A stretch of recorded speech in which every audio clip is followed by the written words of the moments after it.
what led to this moment, this statement of claim being filed? I have to imagine there's been a lot of work happening behind the scenes before we got to this point. Good morning, Ryan. Leading up to this whole thing was withholding information to the community for CHIP.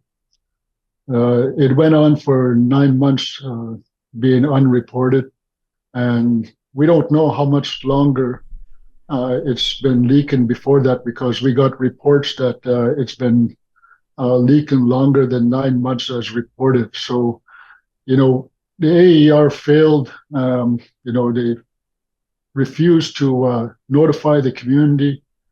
But negligence was the big part, because they feel that they didn't have to report this and everything, but failing to do so and put the community at risk tells you that something's wrong here. Is the AER, Alberta Energy Regulator, there to help communities from major development downstreams to have their voice heard on environmental issues? Or are they there to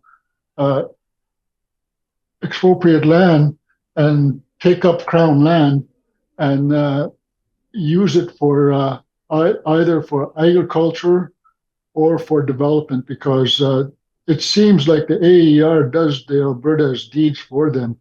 And it's the only thing that they have where you cannot sue them, you cannot do anything to them whatsoever, and they feel that they do everything by the books. Well, you may think that you're doing everything by the books, but you fail to protect the community for CHIP and from the communities downstream affected by this mishap. And, in the last year, we've been doing multiple tests and everything, and we're starting to find different traces of, harmful chemicals in our system. Just reached the border mark and everything. And where did this come from? We don't know, and this time will only tell. And if the Alberta Energy Regulator had did its job in the first place, we would have probably done something different, but they failed to do so. This is obviously a huge black eye on industry. Can you talk to us? I'll let you know. You'll probably be interested, but not surprised to hear that Imperial Oil reached out to us after you and I last spoke in March of last year, and I said, "Well, great. We'd love to have a spokesperson on the show." They've declined to make a spokesperson available, but said they would keep us posted on the progress of that cleanup. What has your correspondence looked like with Imperial Oil in this circumstance, and are you considering legal action against the company? We sat down and we looked at all the options because we did the discovery on everything. When it came back to us, Imperial did everything by their books. They followed regulatory procedures, and it didn't amount to anything, and it was so in other words, like they're off the hook is what you're saying. Pretty much. And we have an agreement with them. We will sit down and renegotiate the agreement with Imperial to make sure that the environment components are protected. Do you feel like Imperial's taking this seriously? Oh, they are very serious that they're taking this serious. They really want to fix the problem. They're very sorry about it, but then time will tell. And, it's a mishap happened, and it's unfortunate that we had to find out through third party in that regard. And, that was the Alberta Energy Regulator's job to notify us. And, we're just taking it from a point of view of contamination of water, the wildlife, the fish, everything. And they're saying that they cannot be harmed or touched in any way, form. Treaty came before the province. Treaty was here before the AER was established and everything. So therefore, we are entrenched into the Constitution under Section 35. We have a lot of things that we have to resolve here because, this puts Alberta's what you call it Sovereignty Act in question Yeah, because well, they have no legs to stand on. yeah. I mean, yeah. Add that to the list of what puts that Sovereignty Act into question. How would you describe the spirit of the energy regulator CEO Lori Pusher when you handed him those papers? Like, could you describe that exchange to us and maybe even characterize your relationship with him?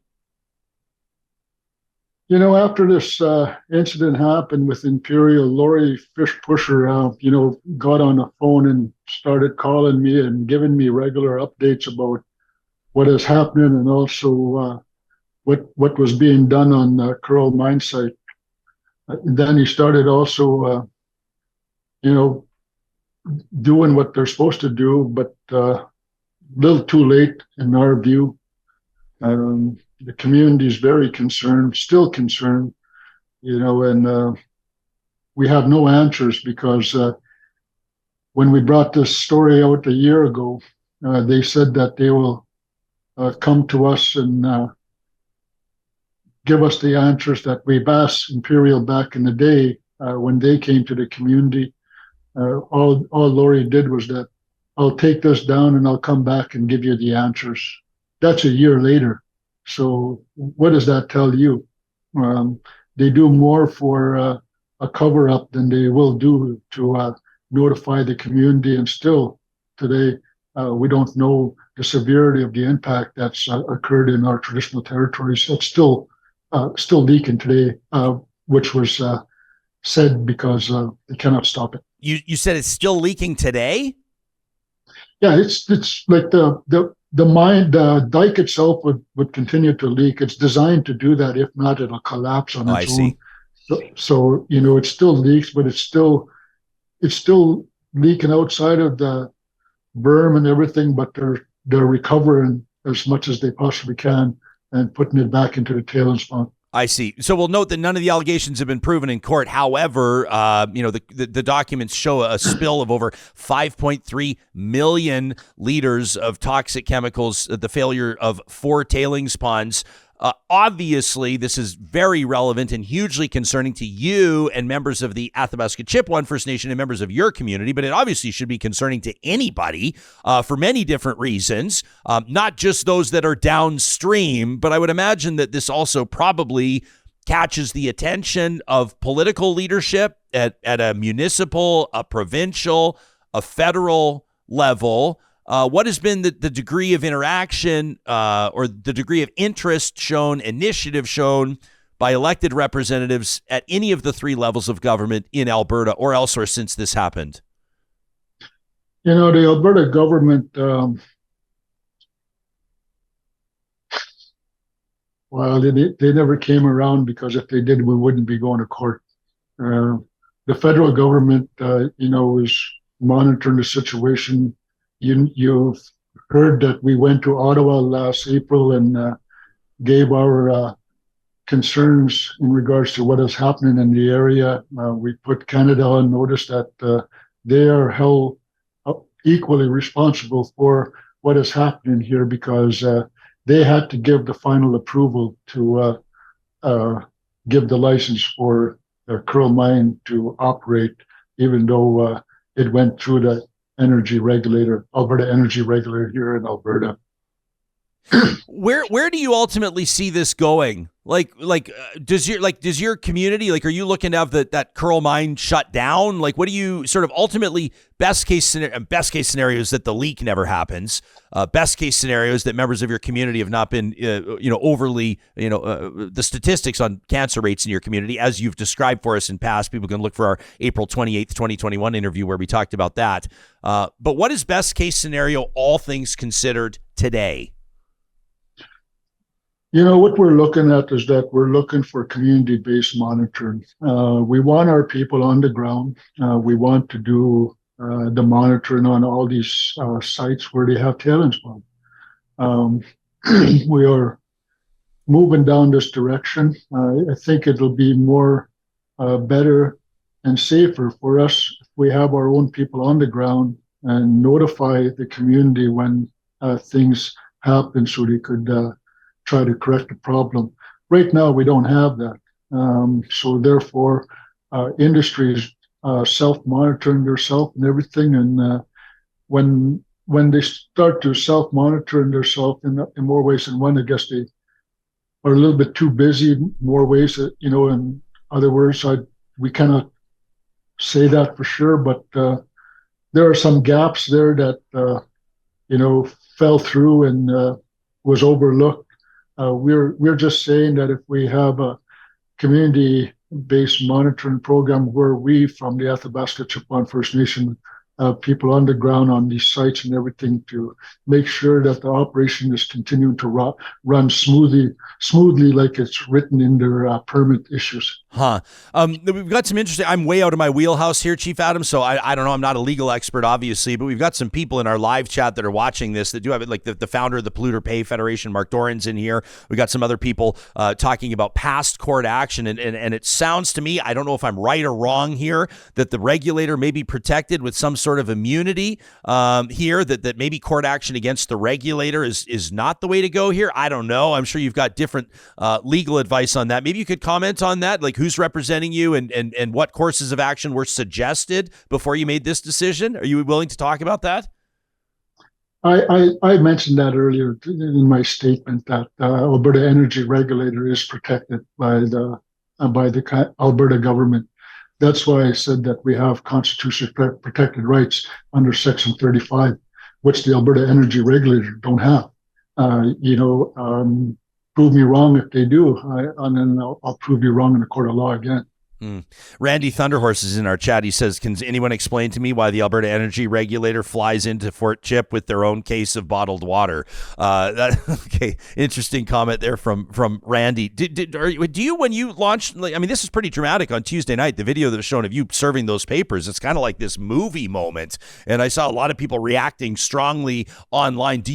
What's been the response for you? What does your phone look like since Tuesday night? In particular, potentially other community leaders, other Indigenous leaders. Have you received statements of support from other community leaders? Yeah, we have support from other community leaders. The momentum is starting to build. Like you said, people were kind of shocked about the situation, that we handed the papers to the AER at that moment. I think we gave them enough fair warning that this was going to happen in February of this year. And I've always had good communication with ministers of the Alberta government, regardless if it was the former NDP or previous government and the governments before. So, I have open communication with them and try to resolve this issue.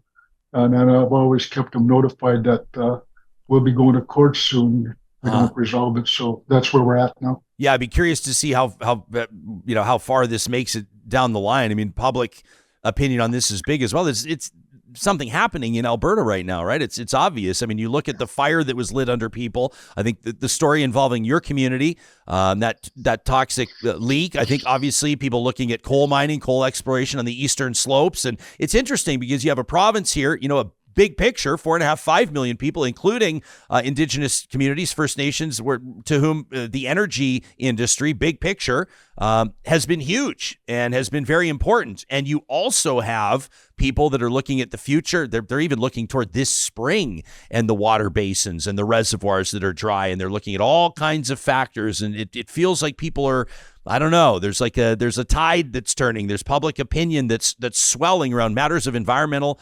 accountability, in particular, how it relates to the energy industry. Do you feel that? Do you sense that bigger picture? Yeah, the bigger picture is happening now. Regardless of win or lose of this court case, we will take it right to the Supreme Court of Canada if we have to. But this puts a mark on how we do development here in Canada, and hopefully that we will correct the problems that we have at hand to move into the future for a environmental friendly state where everybody has a secure mindset that we're doing things right because right now we don't. Ken in our live chat says the chief has been patient, fair, pragmatic. He's given both the regulator and Imperial every chance to get their shit together. He says that's how ridiculous this situation is. Alyssa's listening in from Calgary. She wants me to ask you if there's anything, she says, that we can do to help. What can members of the public do if they want to contribute to your efforts?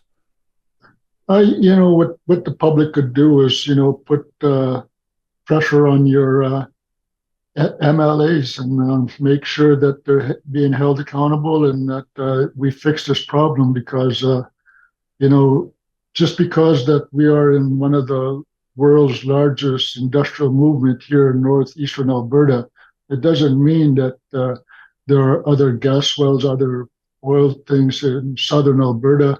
What would happen if something went wrong down there and you guys couldn't do nothing? So we're putting the Alberta Energy on notice that this can't continue to go on. These things have to be corrected, and they have to make sure that communities downstream are protected in regards to what's going on upstream.